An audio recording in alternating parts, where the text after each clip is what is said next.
right, we're back on the Morning Brew with friends, and I've been looking forward to this for a while. One of my favorite local stars, Jesus Payan, is here with Patrick. And what's interesting is you've been blogging about Better Call Saul, and also you wrote some about Breaking Bad, right? Yeah. And you were in Breaking Bad. Yes. And you two have never met. No.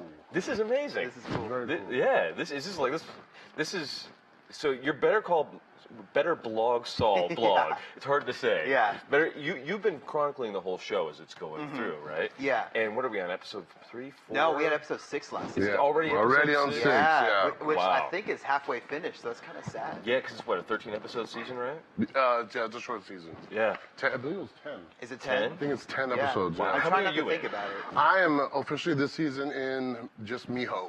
Yes. So just one episode. Yes, unfortunately. They wanted So- to do more, though. So these are all prequels, I know, to... Yes. So how do they make you look younger? Strangely enough, I haven't changed besides weight. Since Breaking Back, when we were doing makeup, we're back on set as, Better Call Saul, everybody has aged. Right. And some had gray hairs and all kinds of different stuff. Right. And the lady was just holding the picture looking at me, and You look the she was same. like, yeah, she was like, you haven't changed at all. And I was like, Hey, not a bad thing. I ain't complaining. Not a bad problem to have. Yeah. Not a bad problem to have. So how did you start acting? How did you get into this? The way I started was I lost my business. I had a tattoo parlor, tanning salon, art gallery. You got a lot of work here. Yes. I've been doing tattoos since I was 14 years old. And, I had to figure out a way to make enough money to support my family comfortably and my parents. And I wanted a job that I would do that and it'd be fun. And I was always stereotyped by the society and police constantly for being the way I look. Yeah. And I knew Hollywood would eat it up too. So I told my parents, I'm going to be a bad guy. in I'm film. already typecast. Might as well play with. My dad, he was like, okay, get a real job.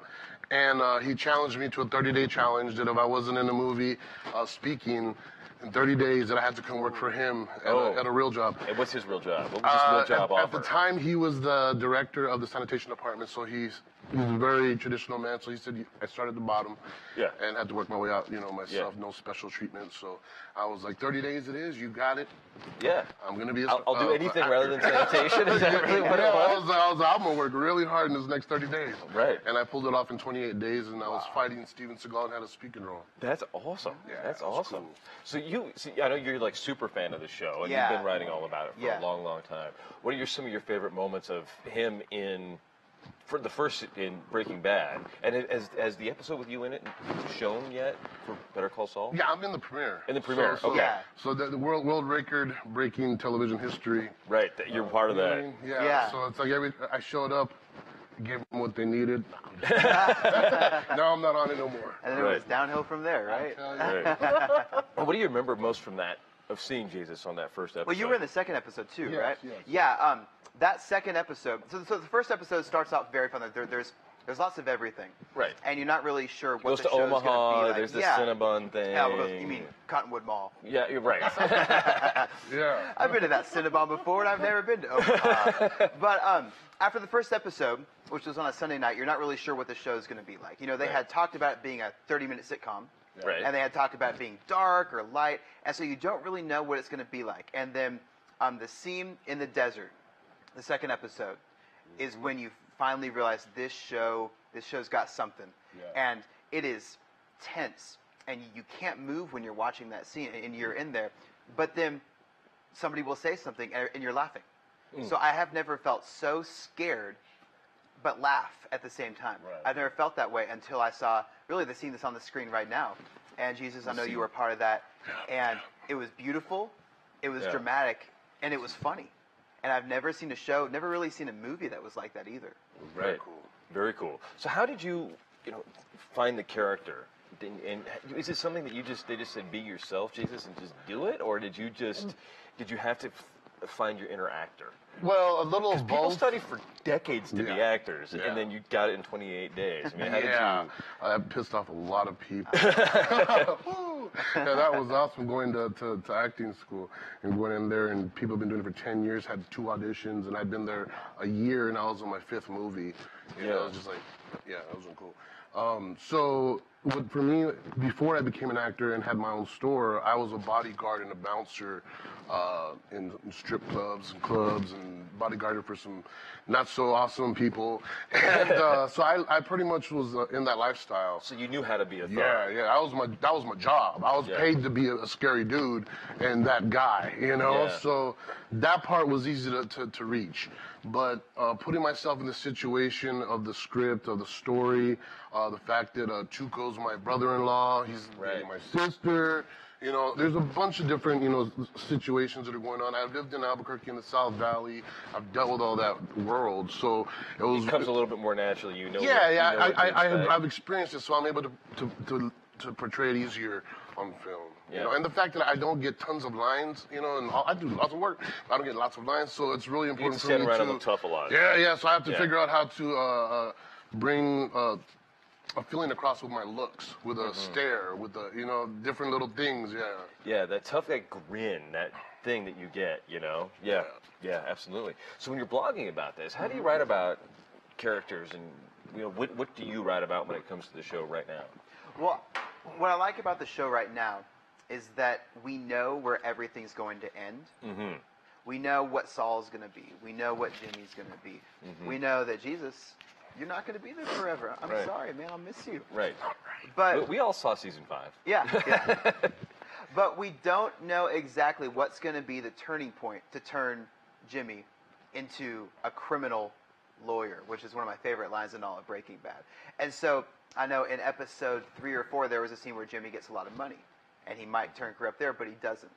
And then in another episode last night, he had another point that he could have turned a little bad, but that wasn't the point that we know yet. So we know where things are going to end. We're just waiting for that moment. Yeah, we're waiting for that moment.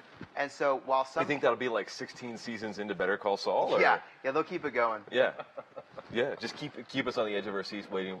When does he become that Saul? Yeah, when does he become Saul? When does he become a guy who's a friend of the criminals? Yeah.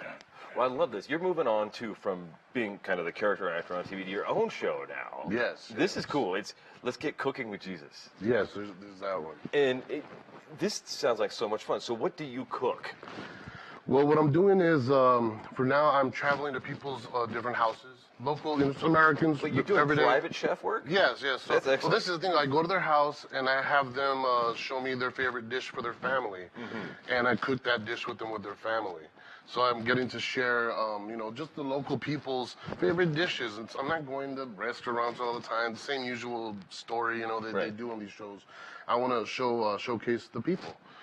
From all different. So what have you made? Who have you visited? Well, I'm going to be doing one, because it just started. The first thing I had done, I was on the Food Network with Diners, Drives, and Drive-Ins. Drive-ins, Diners, Drives, and Drive-Ins. Yeah. And that's where I got the taste for doing this, and they taught me, a lot of cool stuff while I was on the show. You're pretty obviously a food guy. Yeah. And what do you eat anyway? Everything. No. My palate is eclectic. I was born in Europe, and I've been around the world, and I enjoy all sorts of foods, But my favorite would probably be Chico's Tacos from El Paso, Texas, which not too many people like, but there's a lot that love it. Oh, excellent. I don't know Chico's, but I love a good taco. It's good stuff, yes. Yeah, there's something awesome about the simpleness of a good taco. Yeah. You get the perfectly fried tortilla, you get the right mix of meat and veggies in there. And like the perfect taco is like one of the most underrated but most awesome foods. Right. Like a good breakfast burrito. Oh, yeah. Right? Yeah, well, one thing, not to digress, but I want to create another version of a prequel for Breaking Bad and Better Call Saul. It would be the prequel to Better Call Saul, but I want to make a feature film. And it would tell the story of Tuco and me, how we ended up working together, how he married my sister, him running the South Valley.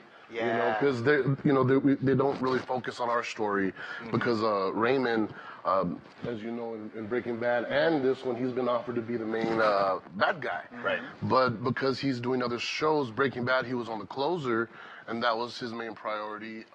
And then now he's doing Major Crime Unit, and once again, that's his main show. So he's unable to be down here. See, how would you? Is this a prequel to the prequel that you would want to write yourself? Yes, yeah. I already got the storyline. I've talked to some of the characters from the show, and they're all for it. That'd be a lot of fun. So right now it'd be more about legalities to see if it's cool, because I'm gonna call it a breaking burke. That'd be awesome. Nice. You know what I mean? Yeah. That's awesome. Well, you know, a Very lot of you cool. guys who were in Better Call Saul, I found it really interesting too. You stuck around. You, Stephen Michael Quesada is still here. A lot of the other folks from the show are sticking around, and I hope you guys will stick around, because we're going to talk football here in a minute with the guys from the Gladiators. I love this. Albuquerque's first professional indoor football team is going to be here, and we're going to talk to them and find out how we auditioned for that on Morning Brew with Friends.